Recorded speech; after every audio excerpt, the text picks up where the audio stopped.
Be'ezrat Hashem, on va ensemble voir comment nous devons vivre ces jours-là qui sont ceux qui se entre Pessah et Shavuot, parce que laisser le temps passer sans le vivre et le comprendre, c'est perdre sa vie. Nous sommes dans un moment justement où il faut absolument essayer de se renforcer pour que Be'ezrat Hashem, on arrive enfin au bout de nos calvaires et de nos souffrances et qu'on puisse commencer à voir cette lumière qui va se dévoiler avec le du Mashiach et pour passer à l'étape suivante dont nous ne sommes pas loin. Alors, ce qu'il faut savoir, c'est que Pessah, c'est la naissance du peuple d'Israël. Oui, chaque année, il y a une naissance.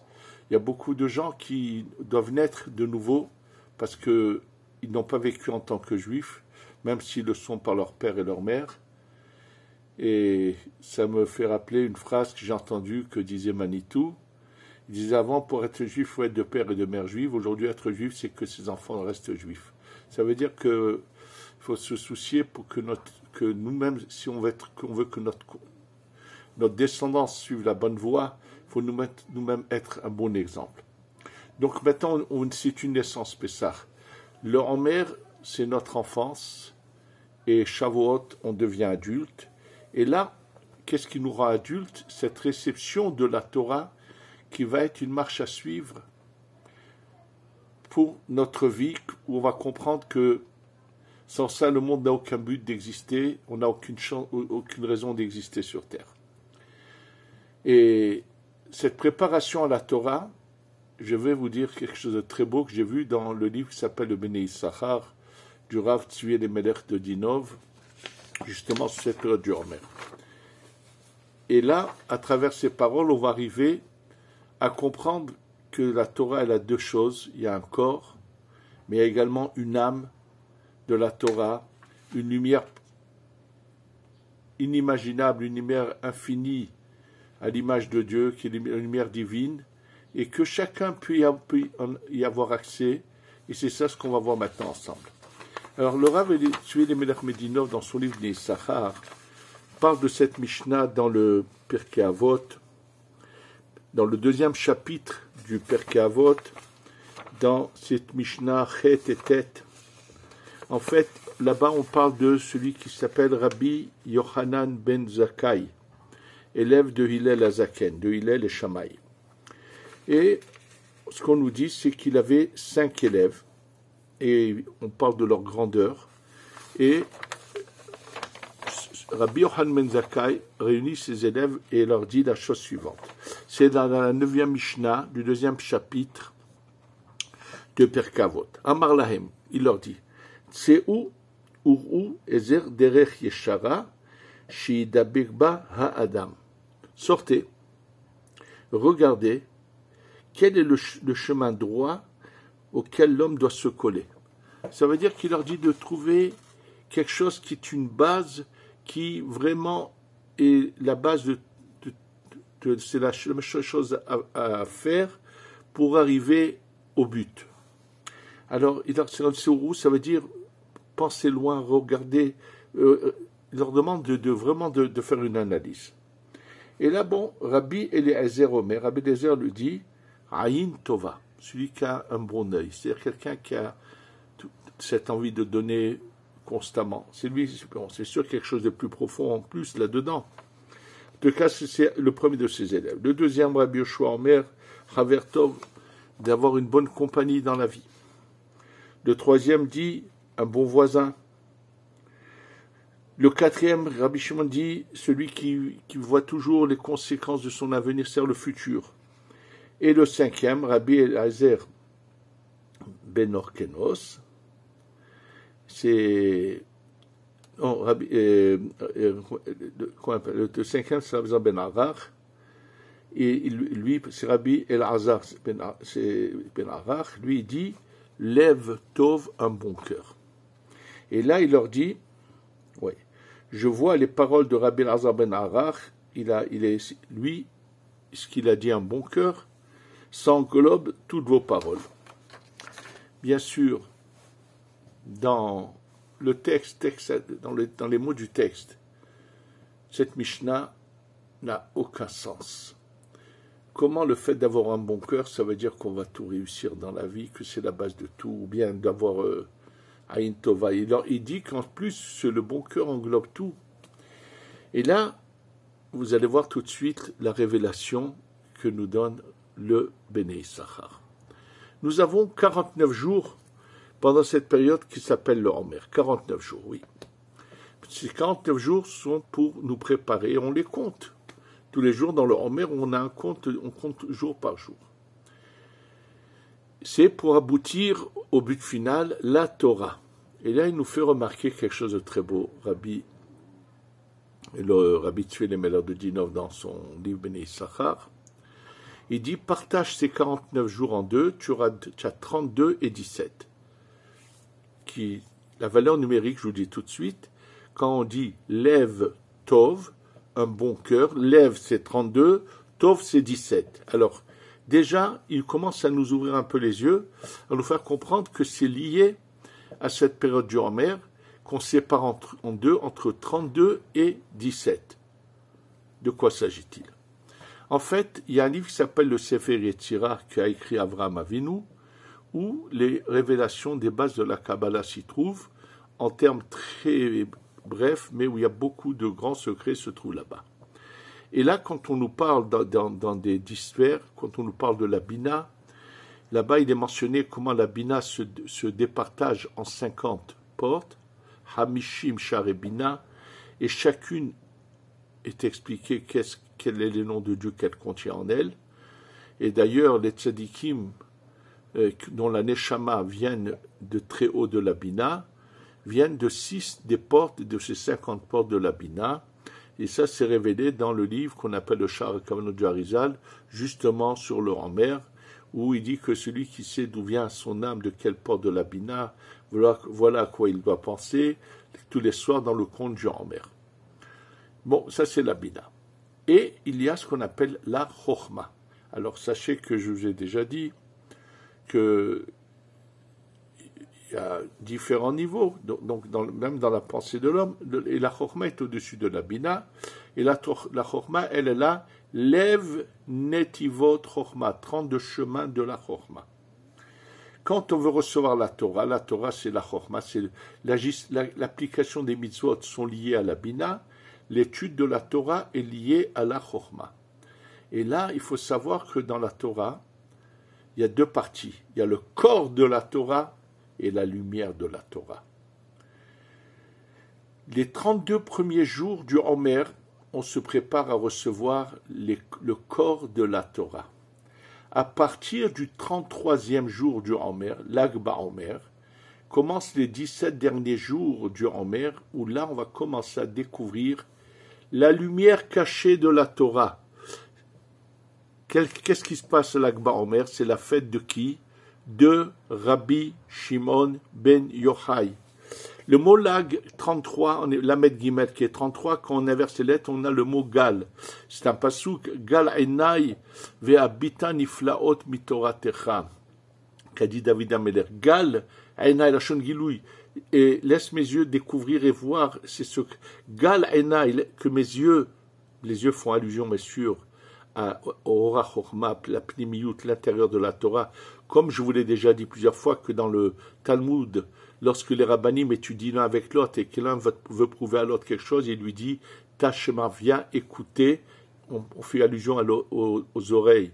Et dans le Zohar, ces mêmes rabbanim, lorsqu'ils discutent un avec l'autre et qu'un va emmener une preuve à ce qu'il dit à l'autre, il lui dit « Ta hazé, viens voir ». C'est pas par hasard, sur notre visage, nous avons le nom d'Hachem, la première lettre, le Yud, est dans nos yeux, le He, le premier He au niveau de l'oreille, le Vav est au niveau du nez, et le dernier He au niveau de la bouche, Yud, Ke, Vav, Ke.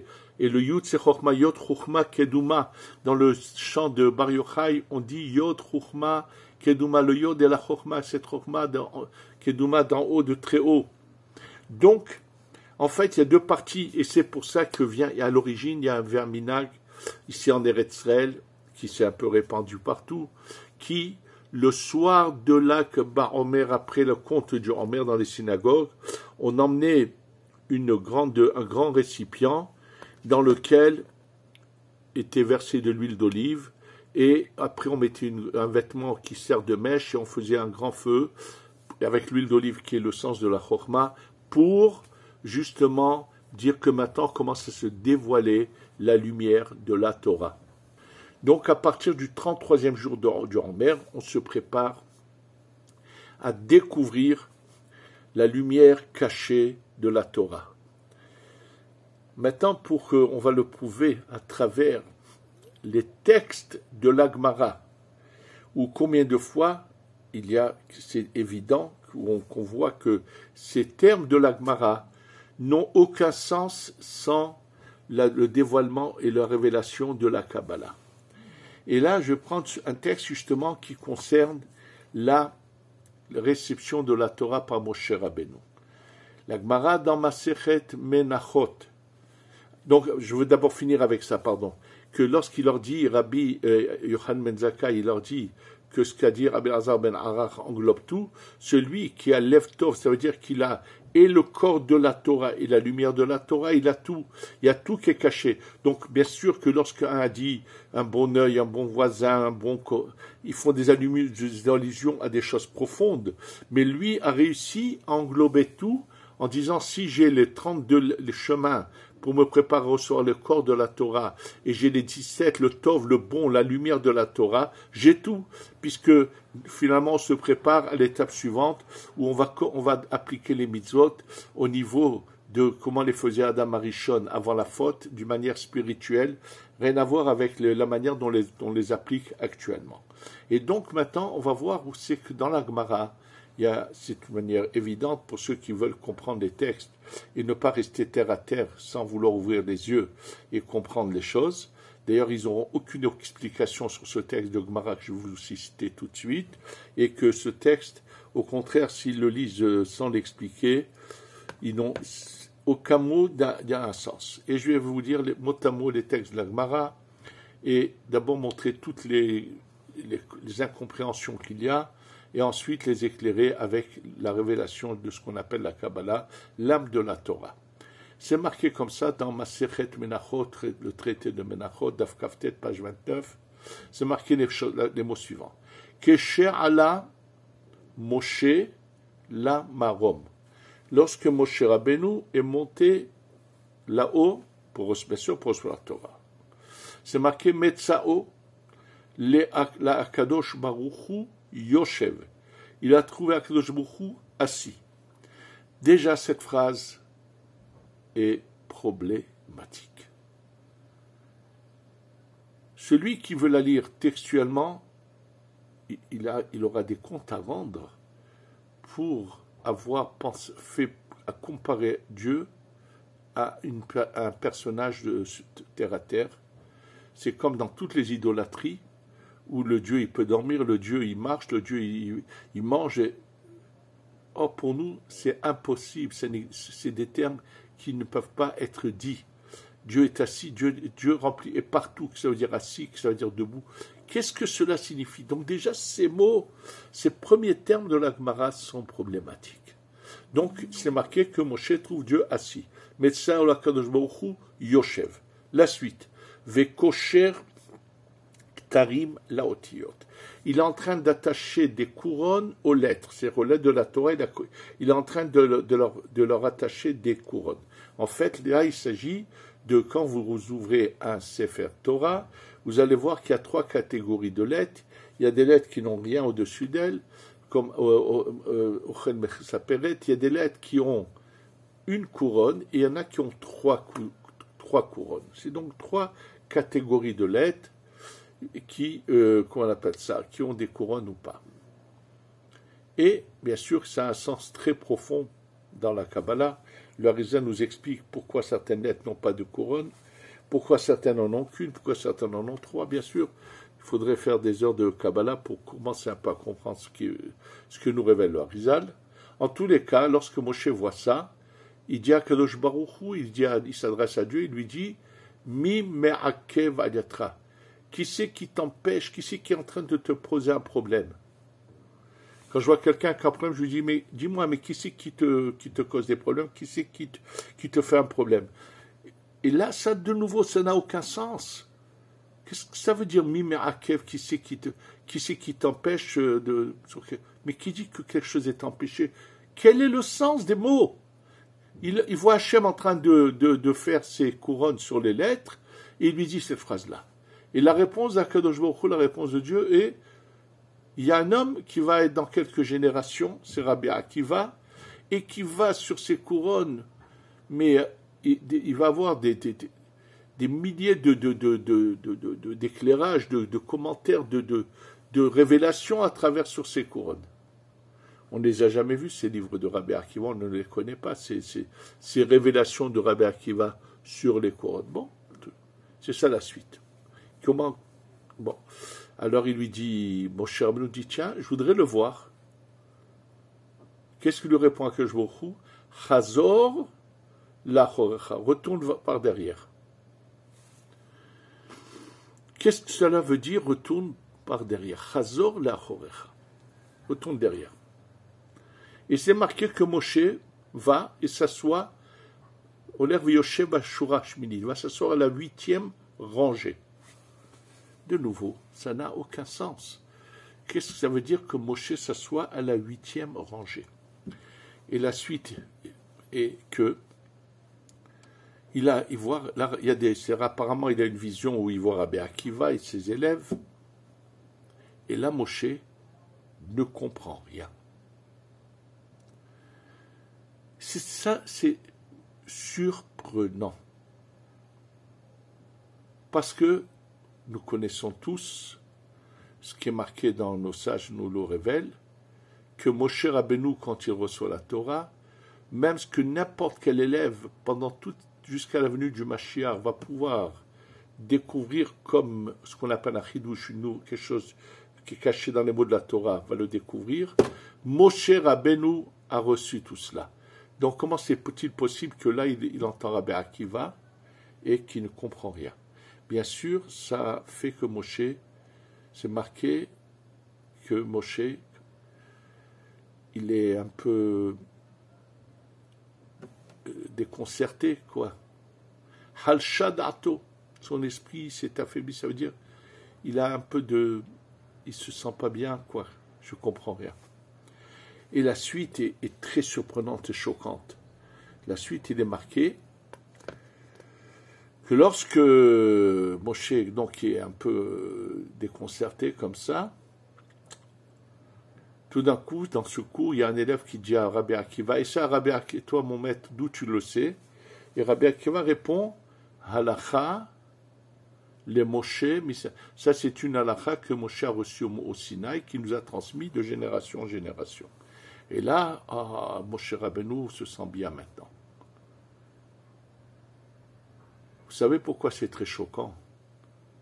Si on sait que Moshe est l'homme le plus humble et modeste, un homme qui se sent affaibli par rapport à des gens plus grands que lui, et qui se connaît, qui est déconcerté de voir qu'il est à ce niveau, lorsqu'après on mentionne son nom, on dit « Ah oui, mais et qui se sent bien, c'est une sorte d'orgueil. Ah voilà, moi j'ai quand même de l'importance ou quoi. » Comment on peut dire que Moshe Rabbeinu, par le fait qu'on le mentionne, qu'est-ce que tout cela veut dire? En tous les cas, après cela, Moshe va chez Akadosh Baruch Hu, il lui dit « Mais Akadosh Baruch Hu, pourquoi tu me choisis pour donner la Torah? Mais prends Rabbi Akiva. » Et là, Baruch Hu lui répond d'une manière bizarre. « Shtok, tais-toi. » C'est comme ça que c'est monté dans la pensée. Et là, cette phrase lui est répétée après, lorsqu'il veut voir la fin de Rabbi Akiva, qui est terrible, il reçoit la même réponse. Bien sûr, tout ça nécessite compréhension. Sachez que nous avons différents niveaux duquel notre neshama, notre âme qui est en nous, qui vibre en nous, vient d'un monde qui s'appelle le monde de la Tzilut, et il y a différents niveaux, 4 niveaux pour arriver à notre monde à nous, qui s'appelle le monde de la Asiya, de l'action. Sachez que dans la Tfila, tous les jours, on fait monter nos prières à tous ces niveaux. Depuis le début de la prière jusqu'à Baruch She'amar, on est dans le monde de la Asiya, on passe d'étape en étape dans la Asiya. Ensuite, de Baruch She'amar jusqu'à Ishtabach, on monte dans le monde de la Yetzira. Ensuite, nous montons dans le monde de la Bria et jusqu'à la Amida, et à la Amida, nous sommes dans le monde de la Hatzilut. Il faut savoir que ces mondes ont une particularité chacun, et d'ailleurs, selon la Kabbalah, selon le Harizal, quand on met les tefilines du bras, on doit les mettre assis, les tefilines de la tête, on doit les mettre debout. Pourquoi? En fait, les tefilines représentent ces deux supérieurs mondes, ces mondes supérieurs, les deux supérieurs qui sont la Hatzilut et la Bria. Alors, le monde de la Bria est appelé le monde du trône. Ça veut dire que l'image que pour nous, qu'on devrait se représenter, et c'est comme quelqu'un qui est assis sur son trône. Le monde de la Hatzilut est celui de celui qui est debout. Oui, c'est une image qui a bien sûr une profondeur. Les mondes qui sont plus bas sont plus un peu attachés à la matière. Et comme je viens de vous le dire, que dans la Torah, il y a deux parties, il y a le corps de la Torah et il y a la Neshama de la Torah. Il est évident que Moshe Rabbeinu va aller nous chercher une Torah qui est applicable à tout le monde. Donc c'est celle qui s'appelle le corps de la Torah, qui est dans le monde de la Bria. Alors pour nous le faire comprendre, la Gemara nous dit, lorsque Moshe était monté, aussi qu'il arrive au monde de la Bria, mais pour nous le faire comprendre, on nous dit, il a trouvé Akadosh Baruch Hu assis, ça veut dire qu'il est arrivé à ce niveau qui s'appelle le monde du trône ou la position assise. D'ailleurs, c'est ce qui se passe. Les tefilines du bras qui sont l'action, qui est le corps, qui est inférieur, nous les mettons assis. Ceux de la tête qui sont la pensée, qui sont la lumière, de la pensée qui sont plus hauts, on les met debout. Donc on a les tefilines du bras à l'encontre du monde de la Bria, les tefilines de la tête à l'encontre du monde de la Hatzilut. Et donc, Moshe Rabbeinu, on nous explique où il arrive. Et là, lorsqu'il voit que Hachem, Dieu, est en train de mettre des couronnes sur les lettres, ces couronnes font allusion au monde de la Hatzilut. Et là, il lui dit, pas qui, mi, me'akev, si on traduit, on se piège. Il faut le savoir que dans le Zohar, à plusieurs reprises, la lettre, ce mot mi, qui s'écrit même yud, qui dans la traduction veut dire qui, a un autre sens. Le mot mi fait une allusion à la bina, parce que même et yud, c'est 50. Donc, à plusieurs endroits, le Zohar explique que le mot mi n'est pas qui, mais la bina va agir. Lorsqu'on dit si tu gardes nos fautes, qui va supporter? Non. Mi, la bina, c'est elle qui va nous aider. Si tu veux garder nos fautes, la bina va venir nous aider. Mi, c'est la bina, Ya'amod, elle sera là pour nous aider.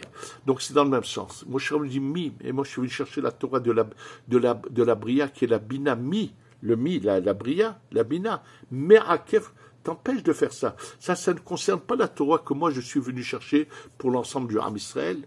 Le jour où il dit, tu as raison, Moshe. Mais je vais, qu'on appelle ça, il y a des gens qui seront capables d'avoir une Torah bien plus élevée, celle de la Hatzilut. Et là, je voudrais vous dire que, justement, il y a une contradiction dans les paroles de nos sages. Une fois, on nous dit que Moshe connaît tout ce que va pouvoir trouver n'importe quel élève, il va tout recevoir. Et d'un autre côté, il est marqué ce qui a été dévoilé à Rabbi Akiva et son entourage, ses élèves, ses amis, n'ont pas été dévoilés à Moshe. Donc il y a une contradiction, on va l'expliquer tout de suite. Donc Moshe comprend qu'il y a des gens qui, dans ce bas monde, vont avoir accès à la Torah de la Hatzilut. Et là, il faut le savoir, la Torah de la Hatzilut est illimitée sans fin. Donc, ça serait de façon impossible que quelqu'un reçoive tout. Elle n'a pas de fin. Elle a l'image du Ein Sof, de la lumière infinie, la Torah de la Hatzilut. Et là, Moshe veut voir ce personnage qui, lui, va avoir accès à cette Torah. Et on lui dit que c'est Rabbi Akiva. En fait, à ce moment-là, Moshe est au niveau, sa neshama est au niveau de la Bina seulement. Plus tard, il va avoir accès à ces niveaux-là supérieurs, mais pas au début. Et donc, lorsqu'il veut le voir, Hachem, quand Dieu lui dit retourne, c'est-à-dire ton niveau est le dos du niveau. Dans la Kabbalah, le niveau supérieur est appelé panim, la face, le niveau inférieur par rapport au supérieur est appelé le dos. Alors il lui dit Chazor al-Chorecha, ça veut dire toi tu es au-dessous de ce niveau. Et pour nous faire comprendre à quel niveau est Moshe Rabbeinu, on nous dit qu'il va s'asseoir à la 8e rangée.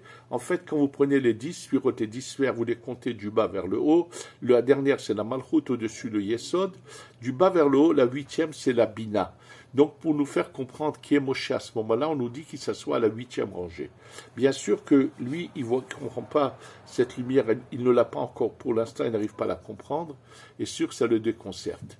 Et là, lorsqu'on le mentionne, il dit, bon, je ne suis pas au niveau de la Torah de la Hatzilut, mais moi, j'ai un but. Moi, c'est d'emmener la Torah qui est accessible à tout le monde, qui est la Torah de la Bria, de la Bina. Et c'est pour ça que Moshe se dit, bon, je ne suis pas à ce niveau, mais j'ai quand même quelque chose à faire dans la vie. C'est que chacun a un but et que personne ne doit être déconcerté être content de ce qu'il a et travailler avec ce qu'il a. Finalement, quand il disait mais pourquoi tu ne donnes pas la Torah par Rabbi Akiva, il lui répond que c'est Shtok. Shtok, ça vient, c'est pas lui dire tais-toi, il veut lui dire, c'est marqué dans Pirkei Avot, siag la chorma shtika. Au niveau de la chorma, le silence est une image de la chorma. C'est lui dire, Rabbi Akiva fait partie du monde de la Hatzilut. C'est pas quelque chose qui est accessible à tout le monde. C'est pour ça que je peux pas le choisir pour donner à la Torah par son intermédiaire, et ainsi de suite. Là, voilà encore, on est là, vraiment devant une Gemara, ceux qui ne veulent pas ouvrir les yeux et qui veulent rester des aveugles, sans avoir accès à ces belles lumières que nous révèle la Kabbalah et qui sont à la portée de tous aujourd'hui, avec tout ce qui a pu être écrit depuis le Harizal qui nous a éclairés, ils peuvent lire cette Gemara autant qu'ils veulent, ils peuvent marcher sur la tête, ils peuvent faire ce qu'ils veulent, elle n'a aucun sens. Là, voilà un exemple où on voit comment c'est dans les mots de la Gemara fait l'allusion à cette lumière. Maintenant, je voudrais juste finir en vous disant que ce qu'a dit le Harizal, que Moshe Rabbeinu, c'est au début de son chemin qui n'a pas accès à cela. Mais après, Moshe Rabbeinu, il dit par ses actions extraordinaires. Il n'y a pas quelqu'un aussi grand que Moshe qui a autant travaillé, qui a pu monter si haut, mais c'est par son labeur. Il va avoir accès à tout, même à cette Torah de Rabbi Akiva auquel il a eu accès. Moshe, bien sûr, va finalement avoir accès à tout. Moshe, qui est l'origine de sa Neshama, vient de Hevel, va également acquérir les bonnes parcelles de la Neshama de Caïn, dont Rabbi Akiva est l'origine. Et donc Moshe, finalement, dépasse tous les niveaux. Et c'est pour ça qu'une bonne partie du Zohar est révélée par Moshe Rabbeinu, qui est appelé Ra'ya Mehemna, le berger fidèle, et c'est pour ça que dans le Zohar, combien de fois, lorsqu'ils ont des questions, ils veulent, l'âme de Moshe Rabbeinu descend dans le Beth Midrash et révèle beaucoup de choses à Rabbi Shimon Yochai et son entourage. Et vraiment, nous devons tous dire, et sachez que c'est ça la prochaine étape, tout le monde devrait avoir au moins envie d'y accéder, pour que Hachem nous aide à ce lorsque vient le Mashiach, on puisse accéder à cette lumière merveilleuse et qu'on puisse tous dire Gal Einai ve'abita niflaot mitoratecha. Éclaire mes yeux à Kadosh Baruch Hu. Donne-nous cette mérite de pouvoir voir la lumière, qu'on puisse aller d'étape en étape. Et je plains ces malheureux qui ne veulent pas de la lumière, parce que lorsque le Mashiach va venir, ils seront vraiment déconcertés, ils vont s'ennuyer et ils seront vraiment avec un retard terrible. Donc face à Hachem, qu'on veuille avoir accès à cette lumière.